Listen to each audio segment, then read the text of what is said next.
Good morning, everybody. Hello, my name is Shannon, and welcome to my channel, Another Yarn.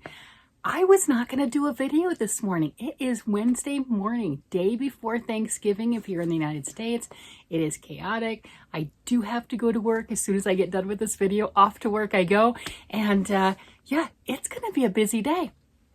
I didn't prep. I didn't do a video yesterday. Yeah, I was tired. It's a busy week. If you are one that celebrates Thanksgiving, you definitely understand. It is being hosted at our house this year. And that means, you know, there's some cleaning, some prep, some cooking. My husband commented, are we going to make the pies tonight as opposed to tomorrow morning?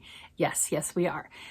In the years past, we've done that where I have to get up really early to get the pies in the oven, and they always take longer than I anticipate.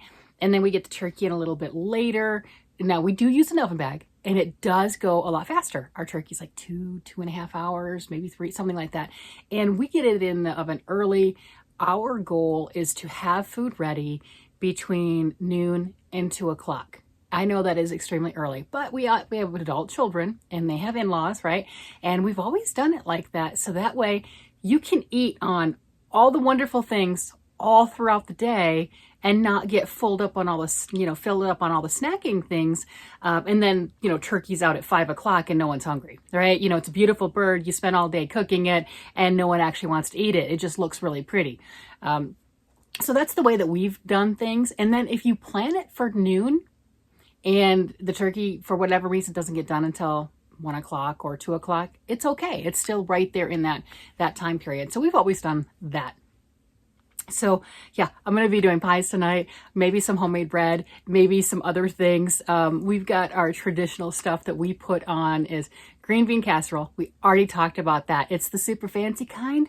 You open up 2 cans of green beans and 1 can of cream of mushroom soup, and you mix that all together, and you throw in some of that French fried onions, and you bake it.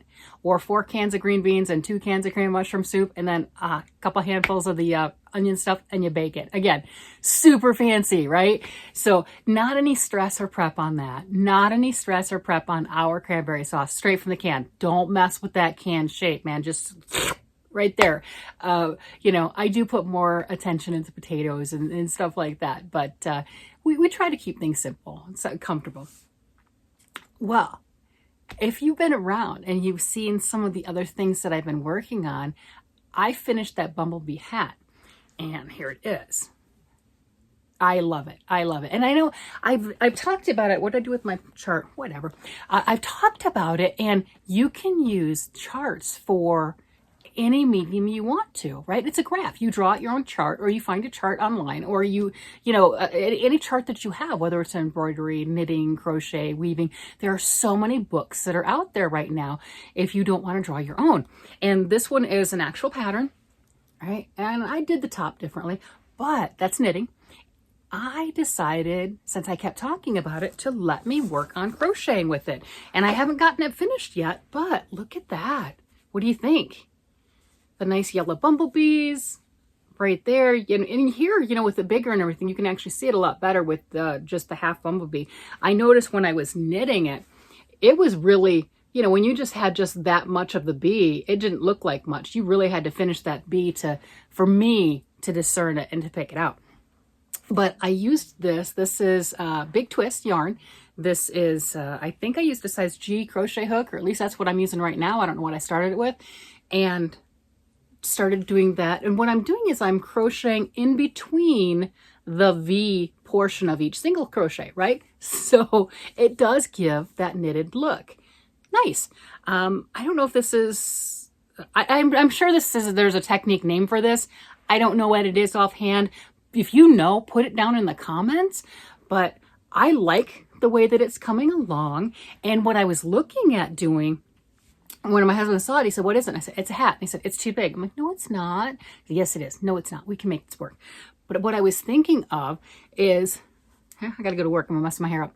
See, it works like that. But I can do knitting and crocheting, and we can make this into a multi-craft project.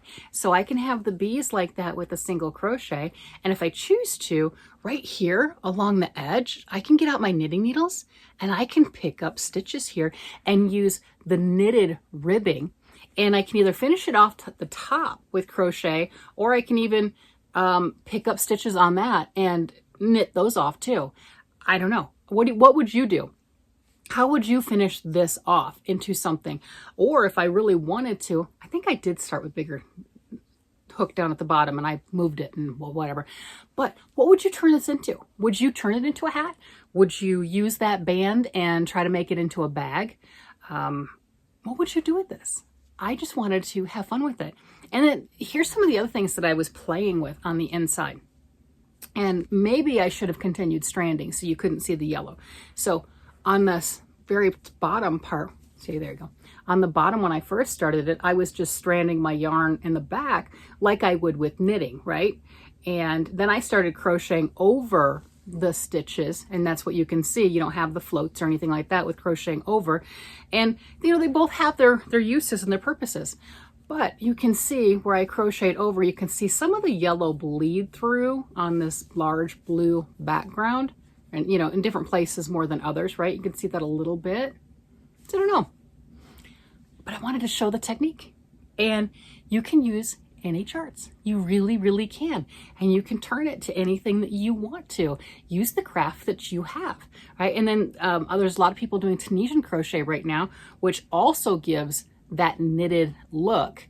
You know, not all of them, but it gives that knitted look. And then you can use those same charts. You don't have to, like the bumblebee hat. Yeah, that's a knitted pattern. So what? The graph is worth its weight in gold. You know, if you don't want to draw your own out, right? Use it for whatever you want to. Isn't that fun? But I just figured I'd throw my money where my mouth is and at least show you and tell you and give you that option and everything, and not just tell you, hey, it can be done, but show you, there you go. And it's nice that it's so big and easy to see, whereas this is a fingering weight yarn and knitting that and everything. Obviously the bees are a lot smaller. This is a worsted weight yarn and crochet. They're a lot larger for you to see. I've got four bees is what I did. You know, going all around, I thought that would be enough. Here is where I've done my, it's not seam, you know, I'm still doing it in the round, but that's where the row ends. So you can see a slight difference. And I did put that in between the bees, as opposed to, you know, in the middle of the bee where you would definitely see a jog. So more camouflaged, but not bad for crocheting in the round and playing with something. And then the other reason to crochet in the center of the V for the crochet stitch is, we all know as crocheters, you can see how this is angling, right? So when you're just crocheting in general, you know, crochet like and it spirals more. That would be more of a drastic angle, and the bee wouldn't line up on itself. The picture wouldn't line up on itself. Going in the very center helps it to stack properly, and you can get that graphical design a lot easier. So I had a lot of fun, and I just wanted to come on and show you. And I was, like I said, I wasn't planning on this. I gotta go to work. I haven't had my coffee. Okay, I had a little bit of coffee. I haven't had a lot. I want the rest of my coffee and deal with the traffic and driving in. It is gonna be crazy. You know, you would think that more people would be off work or something along that line, but not everyone has positions like that. Not everyone has jobs where you have the days off. And then, you know, or if they did, now's the time that they have to do that shopping. They've got to get to the stores. You know, tomorrow's Thanksgiving if you celebrate and if you have people coming over. And there's a lot going on with that. I am thankful my husband went and we took stock of what we had, and he went yesterday and picked up the other ingredients that we needed. So I don't have to stop on the way home from work. I don't have to do any of that stuff. And he's like, no. It is a madhouse. It is crazy. I think he went at like 1 o'clock and it was already a madhouse. And he's like, if you stop on your way home from work, I will not see you before bed. You know, a little bit of an exaggeration, but I don't know. Those parking lots were full, and I'm sure it was total chaos. And I don't know if you've noticed in the States, they don't have people checking you out anymore. They have rows of checkout lines, but nobody's manning them. And then they have the self-checkout line and it's slow. And then they've got the really long line at the self-checkout line. So yeah, I'm so thankful that he did that for me. It's like, thank you, honey. I love you. I appreciate that. I don't have to do that. I'll make the pies. That was really good. Tell me down below what you would do with the bee hat, and if you're celebrating and doing anything tomorrow for Thanksgiving, and are you about ready to pull your hair out today because it is crunch time. All right, everybody, you guys have a great day. I'm going to go off to work and I will talk to you later. Bye-bye.